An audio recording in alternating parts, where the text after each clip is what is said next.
Sri Lanka is not usually the first name that comes to mind when we think of ultra luxury.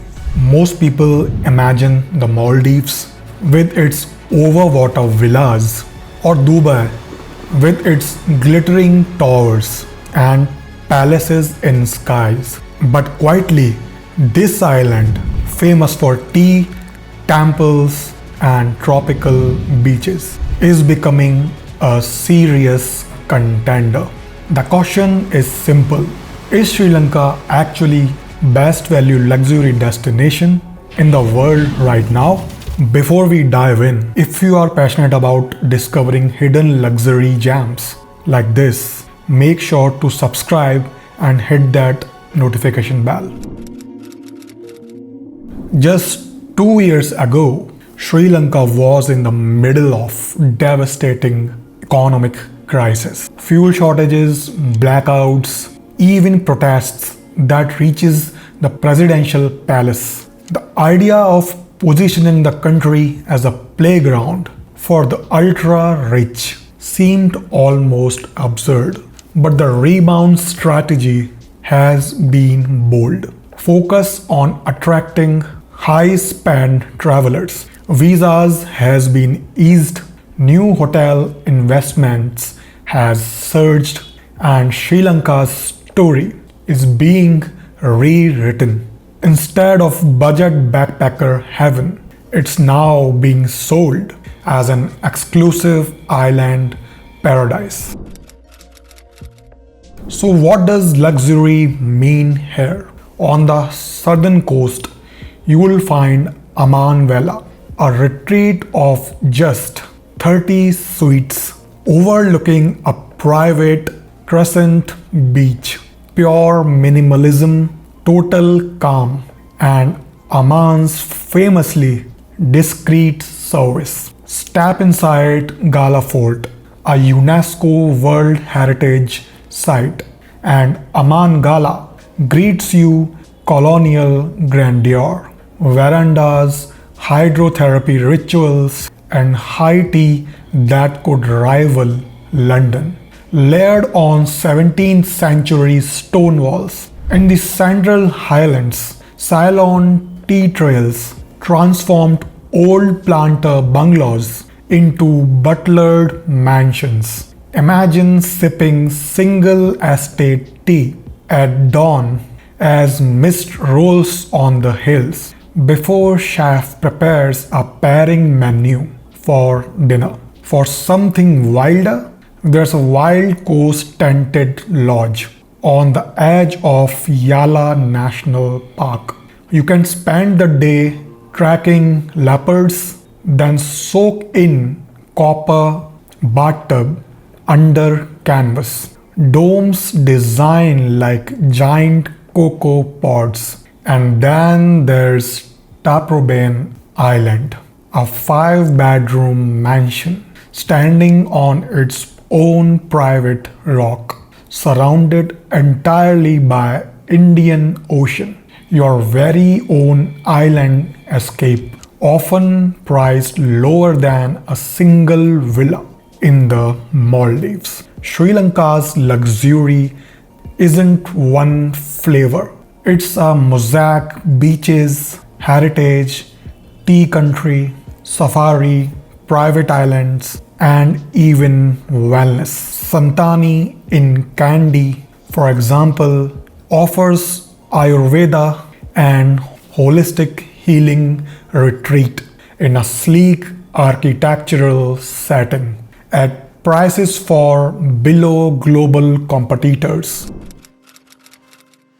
Now here's the heart of the matter: cost. In the Maldives, the entry-level overwater villa at a flagship resort can run between $1,000 to $2,000 per night.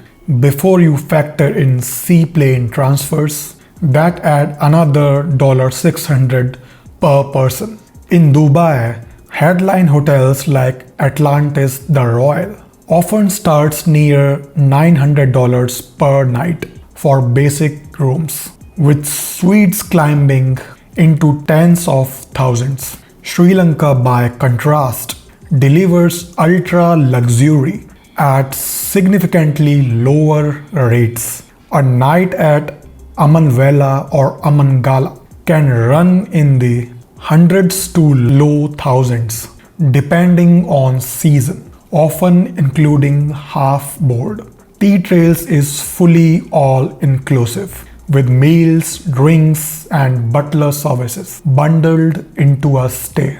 Even Wild Coast Tented Lodge, a Raleigh and Chateau safari camp, comes in a lower than comparable African Safari Lodge or Maldives Villa. It's not about finding something cheap. It's about finding true 5-star experiences at a fraction of what they would cost in Maldives or Dubai. That's why the phrase here isn't budget luxury, it's value luxury. But before you book a flight, there are caveats. First, consistency. At the top properties, Aman, Resplendent, Ceylon, Santani, you will get world-class polish.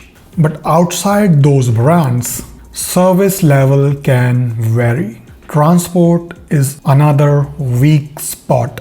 Domestic flights are limited and road transfers can take hours. Luxury here sometimes requires patience. Second, stability. The 2022 financial collapse was historic, and while recovery is underway with international support, volatility remains part of the landscape. Travelers should plan smart, flexible bookings, reputable operators, and travel insurance aren't optional. Beyond hotels, Sri Lanka's biggest swing is Colombo Port City. Built on reclaimed land, this new district promises 5-star hotels, luxury shopping, and even a marina designed for super yachts. If it succeeds, Colombo could transform from chaotic entry point into genuine luxury gateway.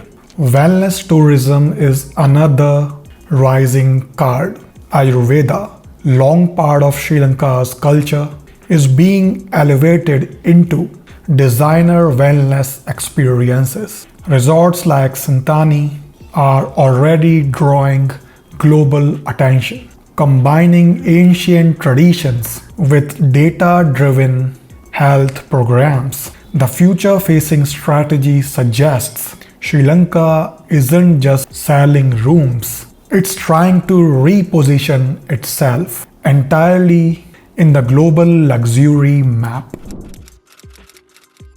So is Sri Lanka the best value luxury destination right now? If you want variety, the answer is yes. In one trip, you could wake up in a colonial tea estate, spend a few days on private island, go on safari for leopards, and then finish with yoga and Ayurveda in the mountains, all at a price far below what you spend for even a week in the Maldives or Dubai. The asterisk: infrastructure and stability. If you need flawless service and frictionless travel, Dubai and Maldives will still feel more polished. But if you value experience, range, and cultural depth as much as luxury itself, Sri Lanka gives you more opulence per dollar than almost anywhere else right now.